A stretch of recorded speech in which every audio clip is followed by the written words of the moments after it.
Hello everyone. Today in this video lecture we are going to discuss about antihypertensive agent. Okay? Introduction to antihypertensive agent. Okay? What is hypertension? Okay? Then which are the different antihypertensive agent? What is the mechanism behind hypertension? Okay? So mainly primary important concept related to hypertension we are going to discuss in this lecture. Okay, so what is hypertension? To treat hypertension, whatever drugs are prescribed, that drugs are known as an antihypertensive drugs or antihypertensive agents. Okay, but hypertension is also known as an high blood pressure. Okay, so you must know about hypertension whenever you are going to write any concept related to antihypertensive agent. You must know about what is hypertension. Okay, so hypertension is also known as an high blood pressure. Okay, so it's a long term medical condition in which the blood pressure in the arteries is persistently elevated. Okay, so there is an increase in a blood pressure above specific level. So if there is an increase in a blood pressure, it's known as an hypertension. So the person suffering from hypertension, okay, increase in a blood pressure, okay, which is a chronic treatment. So for this type of disease, it's required to treat that disease with chronic treatment. Means what? We have to administer drug for longer period of time to treat this type of chronic disease. Okay, so the systolic blood pressure will be more than or equal to 140 mmHg and diastolic blood pressure will be more than or equal to 90 mmHg. These are the important concepts related to the pressure in systolic blood pressure as well as in diastolic blood pressure. What is the range is whatever the range is there. Okay, this is very important. Like in systolic blood pressure, in hypertension there is equal or more than 140 mmHg and in diastolic blood pressure equal or more than 90 mmHg. So hypertension is a consequence of many diseases. So hypertension is generally defined as a mild when the diastolic pressure is between 90 and 104 mmHg. Okay, so there are different types like mild hypertension, then moderate hypertension, then severe hypertension. Okay, so based on the blood pressure there are different categories. Okay, if the blood pressure is between 90 to 104 mmHg, then it is known as an mild hypertension. If it is between 105 to 140 mmHg, then it is known as an moderate hypertension. Okay, and severe hypertension is above 115 mmHg. So if the blood pressure is high above 115 mmHg, then it is known as an severe hypertension. Okay, so these are the very important terms in MCQ. They may ask the question. Okay, so it is estimated that about 15% of the adult population in the United States, about 40% million people are hypertensive. Okay, so there are different types of hypertension: pre-hypertension, then hypertensive stage 1, hypertension stage 2, and pregnancy induced hypertension. Okay, so pre-hypertension, there is a specific range of blood pressure.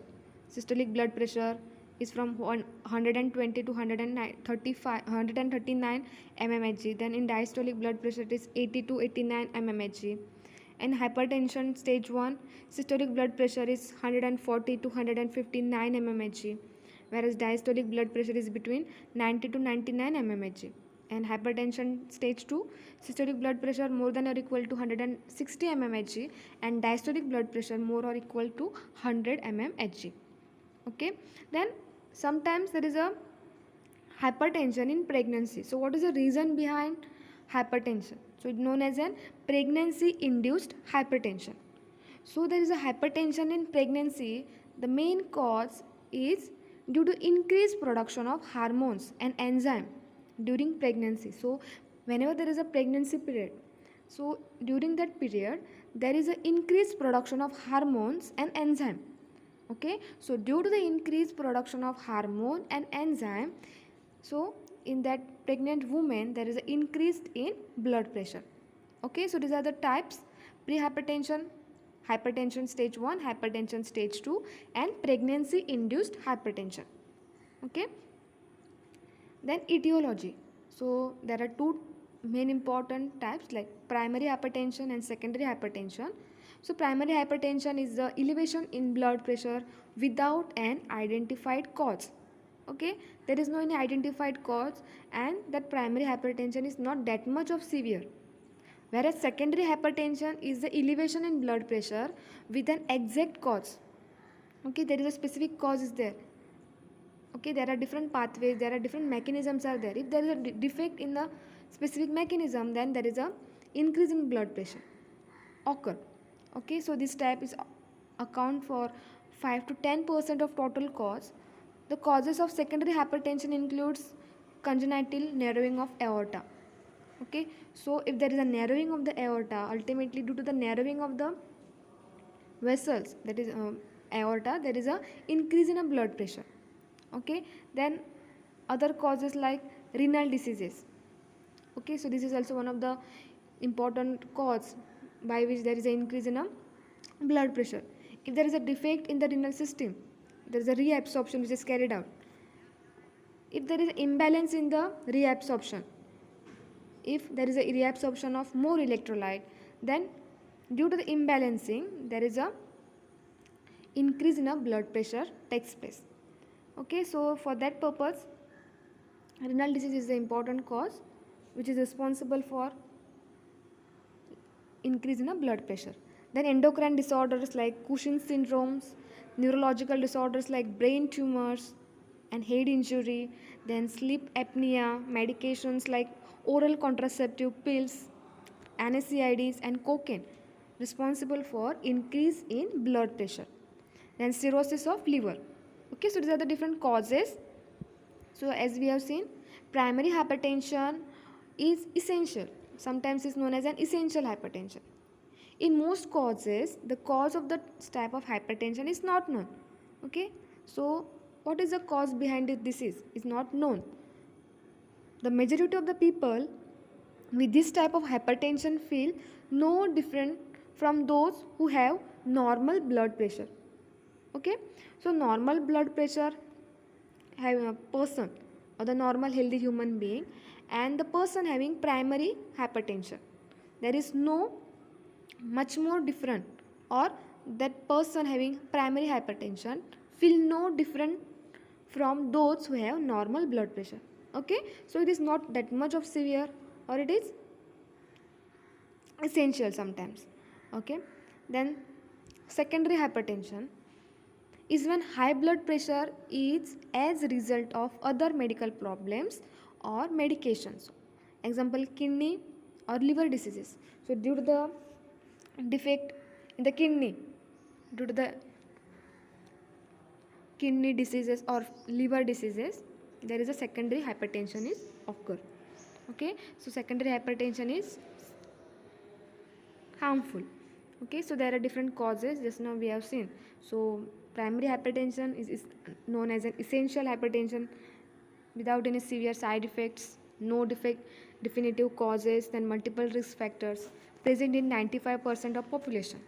Okay, if we are going to consider 100% population, then among that 100% people, sometimes 95% people are suffering from primary hypertension, but there is no any severe side effects, whereas secondary hypertension develops through the manifestations of other medical problems occurs in about 5% of the population. Okay, so 5% population is suffering from secondary hypertension. So there are different causes like genetic cause, then alcohol consumption, stress. Okay, stress is an important cause behind hypertension, then obesity, then genetic factors, over the counter medications. So over the counter medications, in that NSAIDs mainly, okay, cocaine and all different drugs, okay, which are the responsible causes for hypertension. Then endocrine problems, If there is a defect in the endocrine system, then it also causes the hypertension. Then vascular problems as well as renal problem. Okay, so these are the important causes behind hypertension that lead to the increase in a blood pressure. Also, risk factors are age, then alcohol smoking and exercise, dietary intake of sodium, gender, then family history, obesity, sedentary lifestyle and stress. Okay, so pathophysiology in normal healthy human being. Okay, if we are going to check the blood pressure, okay, blood pressure in is present in the normal level, whatever we have seen the levels of the blood pressure. So these are the different mechanisms by which there is a regulation of blood pressure in the human being. Okay, so in healthy human being there are four mechanisms by which there is a regulation of normal blood pressure. Okay, so these are the four important mechanisms by which in our human body there is a regulation of normal blood pressure. So in the person having high blood pressure or low blood pressure problem, so there may be a chances of problem in one of the mechanism among these four mechanisms. Okay, there may be chances of problem with more than one mechanism. So if there is a defect in any mechanism, there is a chances of increase in a blood pressure. Okay, as these four mechanisms are very important to regulate the normal blood pressure.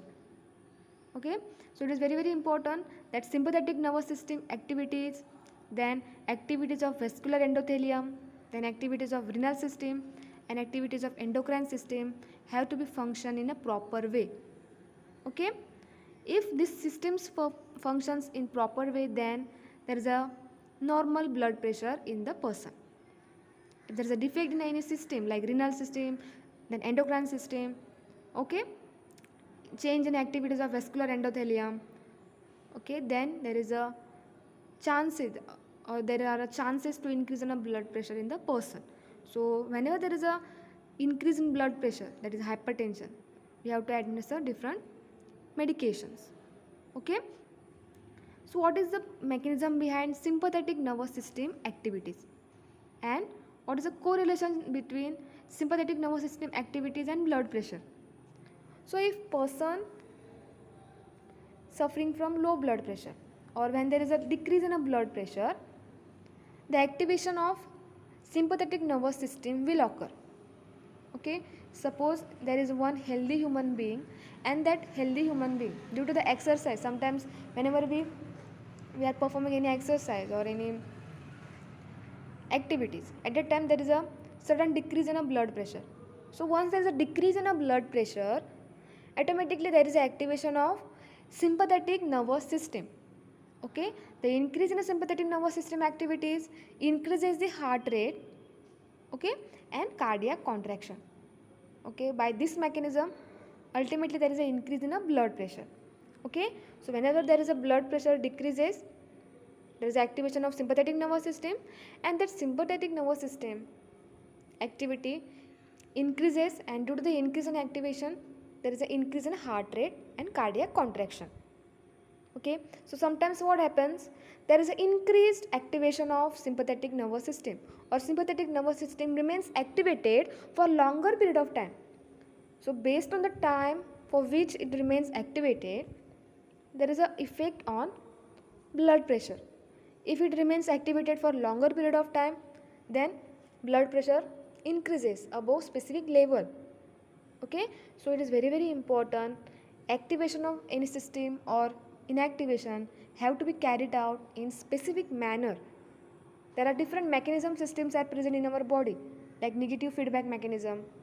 Okay, so by this type of different mechanisms there is a regulation of normal blood pressure in the healthy human being, but sometimes there is a defect, the overactivation of the system, and then there is a production of, there is a cause for the increase in a blood pressure or hypertension.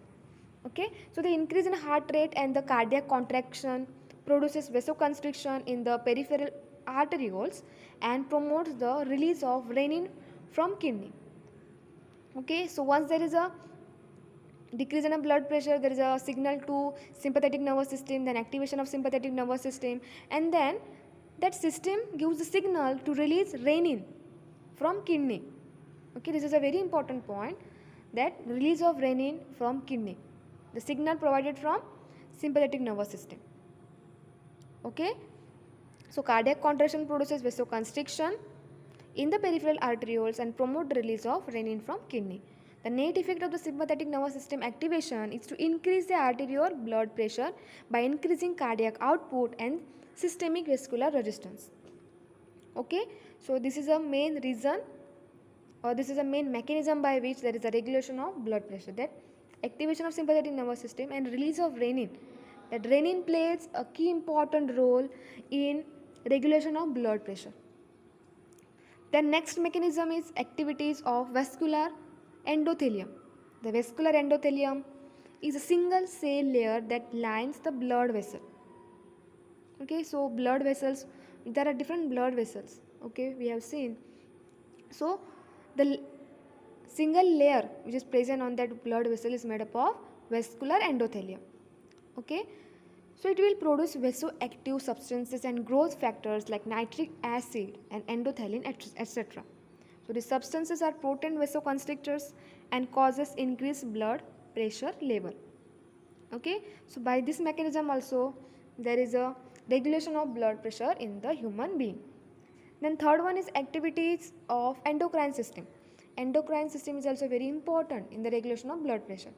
As we have seen, whenever there is a hypertension in any person, there is a defect in any one of the system, maybe endocrine system, maybe renal system. Okay, so as endocrine system is a very very important system, when the angiotensin 2 is stimulated in the adrenal cortex, it will secrete aldosterone.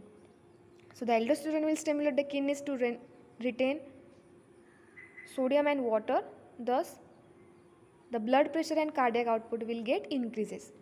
Okay, so by endocrine system also there is a regulation of blood pressure.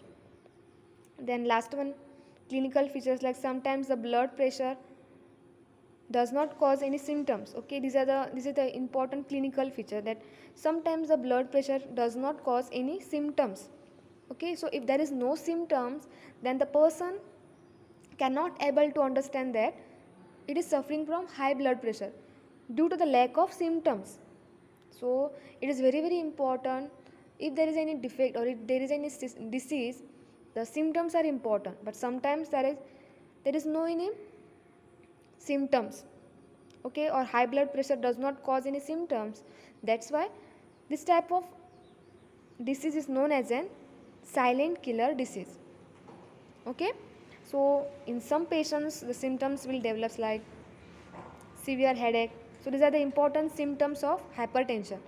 It is very very important. Until and unless there are symptoms of any disease, we can't come to know that we are suffering from specific disease. So if there is a hypertension, there are different symptoms like severe headache, then blurred vision, then dizziness, nausea, vomiting, fatigue, confusion, epistaxis, chest pain, shortness of breath, then irregular heartbeat and papilledema. So these are the important symptoms by which we come to know that we are suffering from hypertension. Okay, but sometimes there is no any cause, any symptoms, okay, for high blood pressure in the person. So so it is known as an silent killer disease.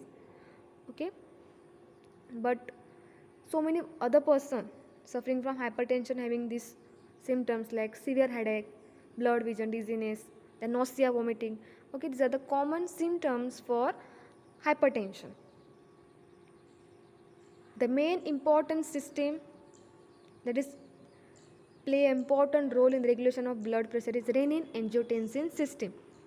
Okay, the renin-angiotensin system and the relation of renin-angiotensin system to hypertension. Okay, so mainly it is regulates the blood pressure. The renin-angiotensin system is a physiological hormone system involved in the regulation of arterial blood pressure and plasma sodium concentration. So it regulates the arterial blood pressure as well as it regulates plasma sodium concentration. As we have seen in the whenever there is a blood pressure or any concept related to the blood pressure, electrolyte balance is important. Whatever different electrolytes are there like sodium, chloride, potassium, calcium, the balance between this type of electrolytes is important to regulate the blood pressure. Okay, so renin angiotensin system is a physiological hormone system involved in the regulation of arterial blood pressure and plasma sodium concentration. So this is a function of kidney. So whenever there is a defect in the kidney functioning, there is a occurrence of increase in the blood pressure due to the imbalance in the electrolyte. When renin is liberated in the blood, it acts on angiotensinogen, which goes through the proteolytic cleavage to make decapeptide angiotensin 1. So from angiotensinogen it produces angiotensin 1. Then vascular endothelium has an enzyme called angiotensin transferring enzyme or angiotensin converting enzyme that converts angiotensin 1 to angiotensin 2.